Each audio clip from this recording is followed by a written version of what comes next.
Hey drummers, thanks for checking out my channel, SCDrummer. I'm Steve. Today we're going to talk a little bit about why rudiments are so important.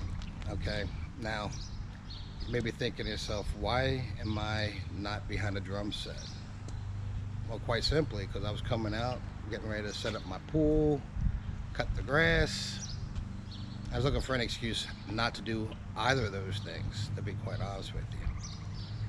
And then I got an email from a student touching base with me, and during that email he was complaining about why does he have to practice rudiments?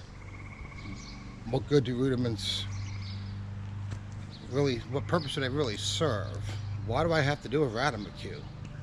Well, so today what I'm going to do is I'm going to break it down into some easy ways visually that we can all understand, and maybe, just maybe, you all see the reason why rudiments are so important.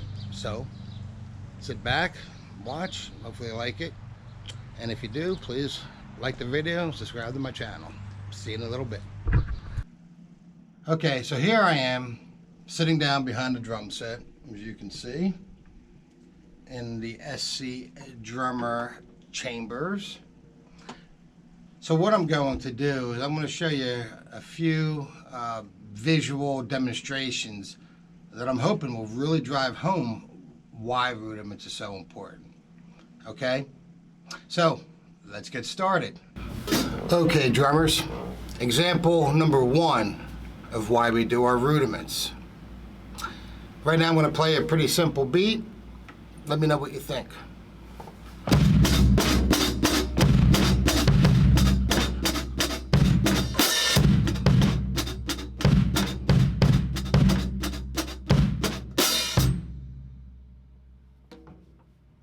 That didn't sound so good, did it? Example number two of why our rudiments is so important. Let me get comfortable for this one. Here we go.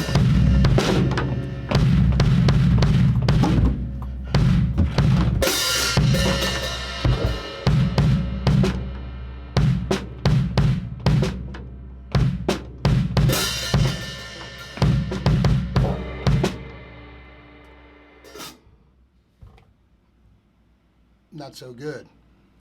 All right, example three.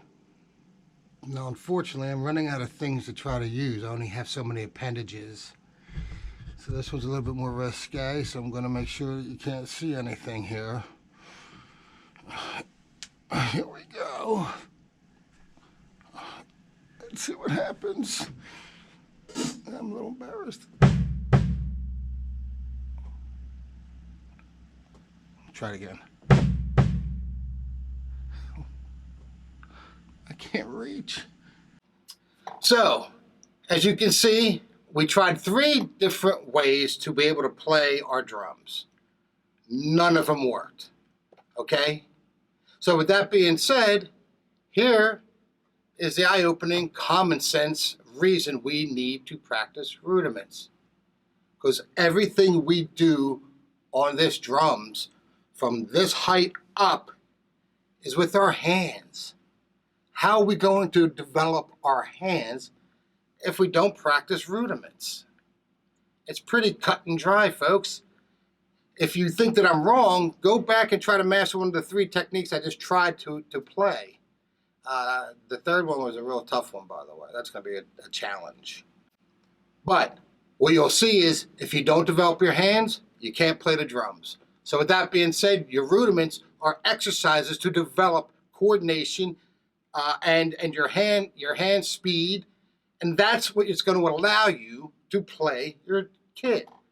So next time you're thinking about why am I doing this, reflect back on this video, and you'll say, you know what, I'd rather practice my rudiments than doing the 3 things that idiot did. All right, so watch my next video where I'm going to break down what I believe are the most important rudiments and why those are the ones you should master. Until next time, thanks for checking out my channel. See you then. Take care.